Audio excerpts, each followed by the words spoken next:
এবার করুণা করো বৈষ্ণব গো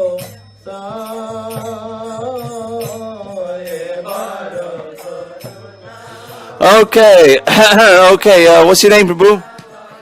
Dina Bandhu Prabhu, And where are you from? California. And tell us how you became a devotee in 10 minutes. I really am not a devotee yet, but I have no faith in anything. I'm a pretty faithless, demoniac person. But the story, as I remember it, is that I was a hippie traveling around the country, east to west, north to south. And so I inevitably ran into a lot of devotees at rainbow gatherings, Grateful Dead parking lots.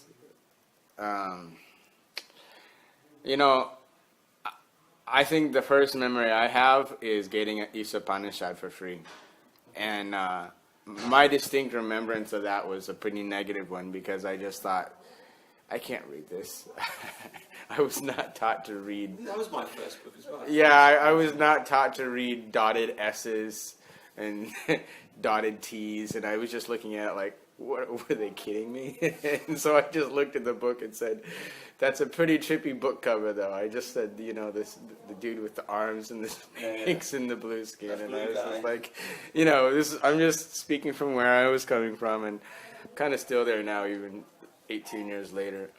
But so I cut off the cover and put it up there with all my rock and roll. Sorry, what year was that? That was about 91 or 2. Okay. So then, Grateful Dead parking lots, they're giving out free food in the parking lots and, free food to tripping hippies. And I remember distinctly tasting it like there's something missing, garlic, So, and then, again, a pretty negative experience. And then also, like, the kirtan, I was just like, look at those outfits, saffron and the bald heads, and you're just like, no way. So, boom, 3 strikes, but I still wasn't out. Krishna's all merciful, isn't it? 3 strikes, still not out. So, How did you start chanting? I still haven't chanted. I told you, I still don't chant, so I'm not a devotee. But I remember one really good thing. I remember I was at a rainbow gathering and free food devotee, who I still know actually, serving out prasadam. And I got to the front of the line, and it was my turn for the food to go on my plate. He was so blissed out in chanting Nitai Gauranga, Nitai Gauranga, and he's like waving his arm, and the scoop had the khichdi already in it, but he's like, just like, and I thought, wow, this person, like, you're really expecting the scoop to just go pow, right? This was just like, Nitai Gauranga, you're just like, you're watching this spoon, like, when's that gonna get my plate? And he's just like, Nitai Gauranga. So that was the first time the holy name impressed me. I thought, maybe even in the back of my mind, it was not just impressed by his state and the song that he was chanting, which is Nitai Gauranga Jai, Nitai Gauranga. But I think part of me was even thinking, wow, that might be something, a state that I would want to achieve someday, to be so blissed out in chanting a song that you can't even give out some free food, which is apparently your main occupation. But he did give me this scoop of khichdi, and so that same devotee, I'll get back to him later, but I remember another time, God. So that devotee, he's a disciple of Srila Sridhar Maharaj, actually. And at a certain point, I was in Eugene, actually, and I got a lot of prasadam there. And that's when I started thinking prasadam is really good. I mean, before I was eating because it's free food, and I guess everyone eats it because it's free food. But I remember my friends and I, we used to get buckets and buckets of the leftovers from the restaurant that the devotees had there, and it was, I couldn't fathom how food could simultaneously taste yummy and cheesy and edible and spicy, and at the same time taste like perfume and nectar. You're just like, what? So it was the prasadam that brought you to Krishna. Oh, I don't know, but I'm still not at Krishna. But anyway, I had that memory, and then later, again, some friends and I, we went to a Krishna temple in Santa Cruz, which is actually a little outside of Santa Cruz in SoCal. A lot of everybody might know that. It's called the Seva Ashram of Srila Bhakti Rakshak Sridhar Maharaj. Chaitanya Saraswati Mat is there, and my friends actually went home from the Sunday feast and without me. I don't remember how that happened, but I do remember that as a consequence, I wound up having to spend several days there because it's somewhat retired from the city. Right. And until the devotees could give me a ride there, I was spending some time with them. And that was quite an experience. Right. For one thing, I became acquainted with Tulsi Devi, which is, you're just looking at it like, this is one bonsai basil, you know. Right. And sundaes, maha sweets. You get these sundaes, and you're just like, whoa, sweet cheese balls with a little leaf on it. You're just like, everything about Krishna is just trippy. One devotee in the ashram, and I remember the ashram was disgusting. Oh my God. You're just like, you ever want to see a disgusting bathroom? Look at a brahmachari bathroom. Toilet with no seat on it, no toilet paper. Scoop. And that, again, I think maybe if anyone thinks, aren't you supposed to be describing how you're a devotee? Oh wait, I forgot you're not a devotee. But no, the funny thing is that through all these negative experiences, somehow I became a devotee anyway, right? And you're just like, but so he was telling me about Krishna and his pastimes and stuff like that.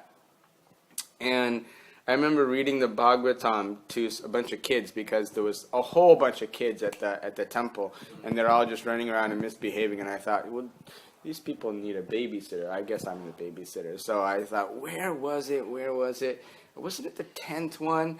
And so I pulled off the 10th canto and started reading it to the kids because this is... Oh, so you already knew some Bhagavatam then? No, the devotee in the ashram told me about it. It was probably the same day. Okay. So then I thought, 10th, right? And so I pulled off the 10th canto and started reading Krishna's childhood pastimes to all the kids. And all the devotee kids sat down and peeled their eyes and scooped open their ears and listened to it. And Prabhupada said that Putana, when her body was burnt, it smelled like incense rather than flesh. And he says the meaning is that whenever someone comes in contact with Krishna, no matter who they may be, they become purified.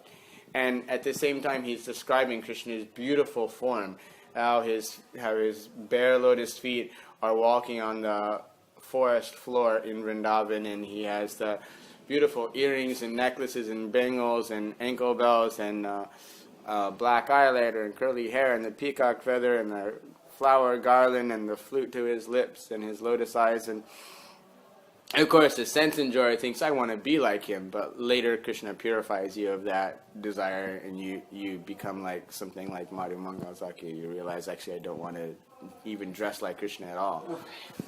So, why? Is it getting towards 10 minutes? Yeah, dude, you got like a minute left. Oh. So that's it. Yeah, I never became a devotee. Haribo. Well, just tell... Somehow, I'm dressed in pink and I'm still not a devotee. If someone can maybe get a big saffron piece of cloth and like floss my innards out. Well, just tell us how you met Gurudev. So I actually eventually went to Hawaii, just for my own mature purposes, and the devotees nabbed me. They just really wanted me to become one of them, and somehow it worked because it's an ISKCON temple, and they actually make you go to Mangalarti. They make you attend class. So you ended up staying in an ISKCON temple. Yeah, for like a few months, and I became a devotee. And after that, I decided. You became a devotee. Well, I decided that I decided I wanted to join. Okay. I decided I wanted to join. And so I joined, and I decided, well, I need to find a guru. And my concept from reading Prabhupada's books and from hearing devotees is that Braj Bhakti, it's all about Braj Bhakti. All the different kinds of Bhakti, just forget about all that. It's all about Krishna never leaves Braj, so you want Braj Bhakti. You want to have Bhakti like they do, and especially like the gopis, and out of the gopis, who do you really want to have Bhakti like Srimati Radhika? Nonsense. So where did... Bhakti like Shirupa. So where did you get that? Where did you get that conception from? From Prabhupada's books and from listening to devotees. So even in ISKCON, they gave you that idea. Well, the funny thing is that ISKCON is all infiltrated, isn't it? Braj Bhakti managed to wind its way into places like water. So then, then I was in search of a guru, and I was thinking, oh, I should go back to that temple where I previously stayed. So I was actually searching for Srila Bhaktisiddhanta Govinda Maharaj. And in the process of doing that, I actually met a devotee who was just here in Nilambari from Willamba, and she convinced me to come meet Gurudev. And I went to go meet Gurudev, and So she's your Vatman Prakash Guru. No, she's just a person that convinced me to come and see Gurudev, okay? Isn't that the definition of Vatman Prakash Guru? Well, when you use a hook, line, and sinker like Shamrani Didi and her incredible artwork, then, it's pretty easy. I mean, but no, I just mean that I went to Gurudev with this notion, and when I came to Gurudev's Sangha, it was pretty impressive. I think that's a different story, like how I met Gurudev, because you asked how I became a devotee, which we've already covered that. But how I met Gurudev and all those impressions, that's another thing. But, so there, it's a hypothetical discussion how I became a devotee. I'm still not one. Anyway, if you ever want to become a devotee, don't be like me, be sincere. You can tell the story of how you met Gurudev. So I show up in the middle of the night in the rain in Maui, and the address that I was given actually was not the address of the festival site. I don't know how that hiccup happened, but so I show up at the house where Gurudev is staying, and it was actually a little bit before, like maybe a couple days before Gurudev, and so Brinda Didi, Tunga Vididi, Sridham Saka, Aranyam Prem Projan, that is, and everybody were there, and Pundarik, and they were all there to like set things up. What year was that? 99. Yeah, so I was actually quite unwelcome, because you know how it is. Some guy shows up at 11 o'clock in the rain, and so it was like stranger, and they said, "Where are you from?" I'm like, "I'm from Maya." And I remember they're like, "Oh God, no." From Maya. Right? I mean, really, come on, I'm still Maya. And that's a bad association even for my own self. So then, I remember feeling like I was under arrest. I felt like, that's Gurudev Shakti, because Gurudev has this way of making you feel like, look, it's over, stop being a rascal, it's time to worship. So what happened when you actually met Gurudev? Was he awake at 11 when you woke up? No, he arrived a few days later. Oh, he arrived, okay. And actually, the official statement was that all people like myself were supposed to go and stay at the festival site. I never actually wound up seeing the place. Because different devotees, like Pundarik Prabhu or Prem Projan Prabhu, Rishikesh Maharaj, remember he used to travel with Gurudev in the beginning, Shikandi Didi, different devotees were like, nah, whatever, stay right here. You got your 3 paces of land where you sleep, whatever. You don't need to move and go anywhere. And also, that's the mood of Gurudev. Certain people are like, no, Gurudev's mood is, if you're close, stay close. And if you're far, try to get closer. Like it or not, Gurudev, Gurudev, actually, Brajanath put it really well. Actually, Gurudev, one time, her Brajanath confided in him, actually, I have no place to stay. He says, well, come stay in my room. And Brajanath's like, really? He's like, yeah, come stay in my room. And so when he gets to his Gurudev's room, he sees that actually Gurudev already got a bunch of people staying in his room with him. And he's like, this is really something. And Gurudev said basically, yeah, I want everybody staying in my room with me. And I thought, wow, this is a very transcendental kind of thing. You can even imagine, this little Manjari having the same concept, like I just want everybody in my kunj doing some service, This is definitely the Dasi mood. So then, when I met Gurudev, actually the first time I saw him is different from the first time I met him, but he gets out of the car, and I just remember thinking, Shamala Didi is giving pranams to, not that I knew her, but I saw her, she's giving pranams to Gurudev, and I could just see like all this like jyoti, like purple and pink and just colors coming away from his feet, and I thought, well, now that's pranams, like those are the kind of feet you want to give pranams to, I thought, wow, there's like some like technicolor light coming from his toes, and his katha was astonishing. I don't know, but I remember the old days. Gurudev, he was the speaker, right, and he was the sannyasi, right. Now, later on, it became Gurudev had a bunch of speakers and they were all sannyasis. But in the old days, Gurudev was the sannyasi and he was the speaker. And those were the good old days. It was a one-man show. Yeah, he would say, you speak 2 minutes. And if someone couldn't manage 2 minutes without saying something absolutely nonsense, then sit down. Those are the good old days. And the Gurudev would ever so mercifully break up his classes with outbursts of Govinda Damo Dadamadaveti. And at that point, you're pretty much just like, you're looking at your wallet, your card, your everything. You're just like, chuck it, let's follow this. This is transcendental. Like, you don't care if you got a mortgage and a job and a wife and a kid. You're like, forget all that. How much easy for a person like me who was already a wandering bum. So then, So it blew you away. yeah, and then the first time I actually met Gurudev, he seemed to have done it by his own transcendental Shakti, because one afternoon, all the devotees, including myself, a bunch of devotees, like I don't know, Prem Projan, Sridham, Ram Vijay, Shotimash. Bunch of devotees were all like passing the afternoon, probably because there was a big feast that day, so we're all passing the afternoon playing a game of ball. And I don't know what the ball game was, but I remember that the ball was this big inflatable red ball like this. And so we were playing some sort of ball game with that in the field in front of the house.